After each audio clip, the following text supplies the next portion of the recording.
Société Générale, 4.9 billion lost. A rogue trader's gamble shattered the bank's foundation. The financial world watched in shock as markets plummeted. A stark warning of unchecked ambition. Sunday, 20 January 2008.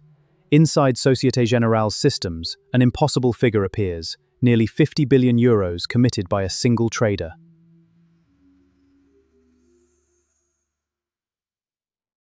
Before becoming a trader, Jérôme Kerviel worked in the middle office. For years, he learnt exactly how transactions were recorded, verified, and controlled. In 2005, Kerviel joined the trading floor. His mandate was limited: exploit small price differences in European shares while keeping the bank's exposure under control. Soon, he went beyond arbitrage and began taking unauthorized bets on the market's direction. To hide the risk, he entered fictitious trades that appeared to cancel the real positions. His middle office experience gave him a crucial advantage. He knew which trades triggered checks and learnt to cancel, replace, and modify false entries before controllers could verify them. To conceal the exposure, Kerviel recorded phantom transactions, delayed trades, altered details, and deals with internal counterparties. On the screen, the risk disappeared. In the market, it remained entirely real. By the end of 2007, his unauthorized bets had generated roughly 1.4 billion euros in profit. But Kerviel concealed most of it, allowing the bank to see only 55 million. In January 2008, expecting European markets to recover, Kerviel increased his bets dramatically. Within days, his concealed exposure reached 49.9 billion euros, more than the bank's entire market value. On 18 January, a routine check finally reached one of the supposed counterparties. Its reply was simple: the transaction was unknown. The bank's controls had found the first loose thread. Over the weekend, managers questioned Kerviel and reconstructed his positions. The false trades fell away one by one, revealing the truth.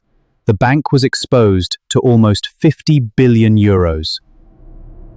The bank decided to unwind the positions immediately and in secret. Over 3 turbulent trading days, the exposure was eliminated, but falling markets turned it into a record 4.9 billion euro loss. On 24 January 2008, the bank revealed the catastrophe: one junior trader, nearly 50 billion euros in hidden positions, and a loss of 4.9 billion. The scandal immediately became global news. 2 days after the announcement, Kerviel presented himself to investigators. He was questioned and formally charged with breach of trust, forgery, and unauthorized use of the bank's computer systems. At trial, Kerviel argued that his superiors knew how far he was trading. The bank insisted he had deceived every control. In 2010, the court convicted him and ordered him to repay the entire 4.9 billion euro loss. Kerviel entered prison in 2014, but the legal story kept changing. His conviction survived, the extraordinary repayment order did not. In 2016, a civil court recognized the bank's control failures and reduced his liability to 1 million euros. The investigation exposed serious failures across the bank's controls.